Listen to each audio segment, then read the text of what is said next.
Good morning, everyone, and welcome back to the channel. Thank you for tuning in. It's great to be here as always. And yesterday, after I left the office for the day, I received word that Firearms Policy Coalition has succeeded in their lawsuit against the federal government pertaining to the pistol brace regulation. This comes after a couple days ago, I brought to your guys' attention that any enforcement of that rule, as well as any defense for a multitude of rules that were instituted underneath of the Biden administration, will be defunded, or at least likely be defunded in the coming appropriations bill. None of the funds made available by this or any other act may be used to implement, administer, apply, enforce, carry out, or defend any part of the Bureau of Alcohol, Tobacco, Firearms, and Explosives final rule entitled Definition of Frame and Receivers and Identification of Firearms. Same thing with Executive Order 14092, which is the one that resulted ultimately in the Engage in the Business rule. A little bit more generally, same thing for any final rule conceptualized under the Biden administration, and more expressly, factoring criteria for firearms with attached stabilizing braces. All federal funding for red flag laws is out, and so is any funding for any kind of executive action for the purpose of restricting the production, purchase, sale, or transfer of any firearm unless expressly authorized by Congress.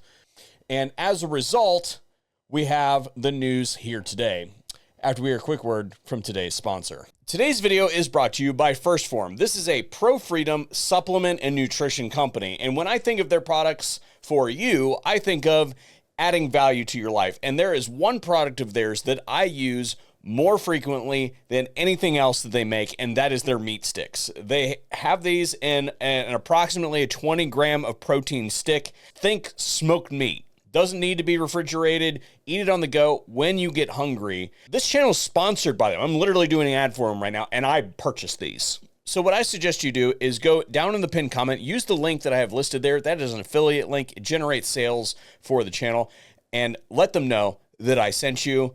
Special thanks to First Form for making today's video possible. So as we've talked about more than once, there have been some executive actions that have been taken on behalf of the president's office to curtail future enforcement of these draconian anti-American actions undertaken by the Biden administration, puppeteering the ATF, if you will.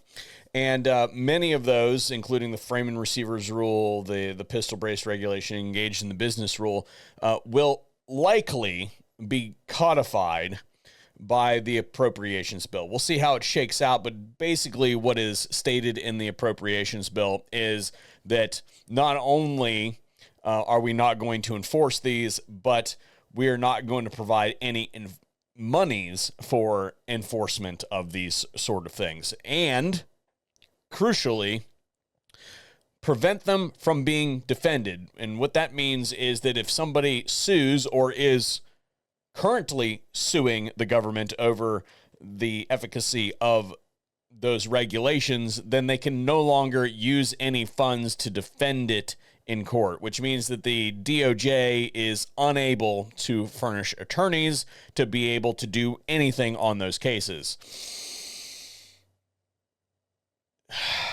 What that means for this case specifically is that Firearms Policy Coalition and the Department of Justice have come to an agreement where the Department of Justice will drop its appeal.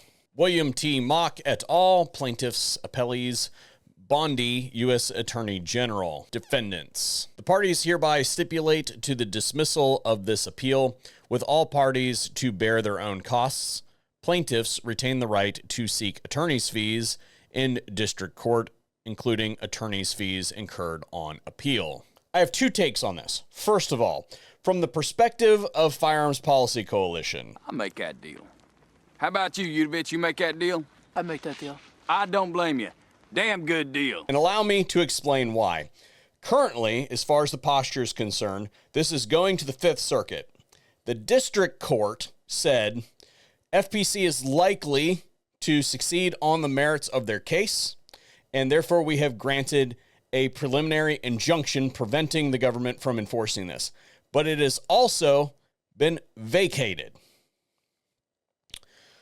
Recently, the Supreme Court said that lower courts have to limit the scope of their injunctions, and they can only rarely do nationwide injunctions.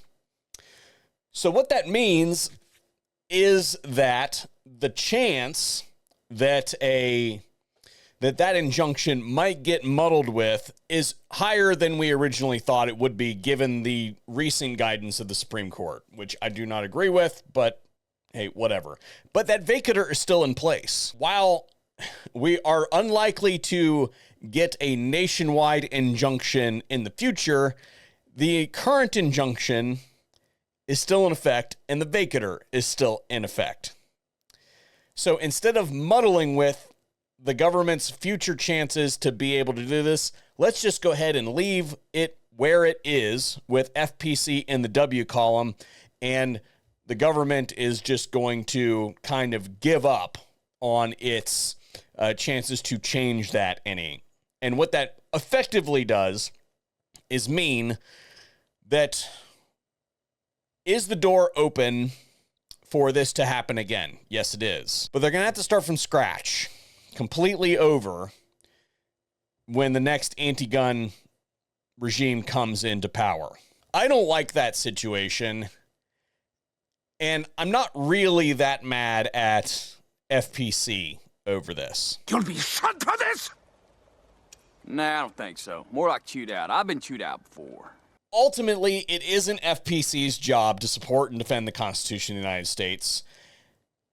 Their job is to win and get the government to stop enforcing this rule. And they have done that. Perspective 2, the government, Department of Justice, Pam Bondi, the White House, etc., etc. This is fucking lazy. God, you guys suck. Like, if you had any principles whatsoever at all, just a little tiny bit of effort on your part to just walk in and say, Fifth Circuit, we agree with the plaintiffs. Rule how you may. But because you have more important things to do, you're too busy over there sucking up to cops, and the media's got their fist all the way up to the elbow because of your debacle with the Epstein files. You can't be bothered to send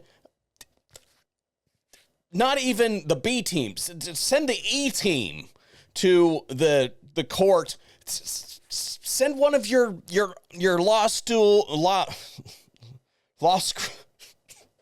channeling my Rush Limbaugh. Send one of your law school interns, because ultimately what this means, because of your lack of vision, you are going to screw all of us again. I get why FPC took the deal, but you're screwing us all and leaving our ass out there to get clapped by the next rabid anti-gun regime that comes into power, just because you can't be bothered to do it, partially because you don't believe in it.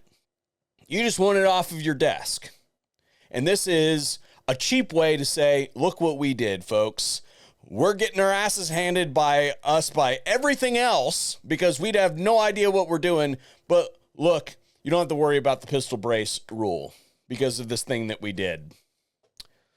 Until later.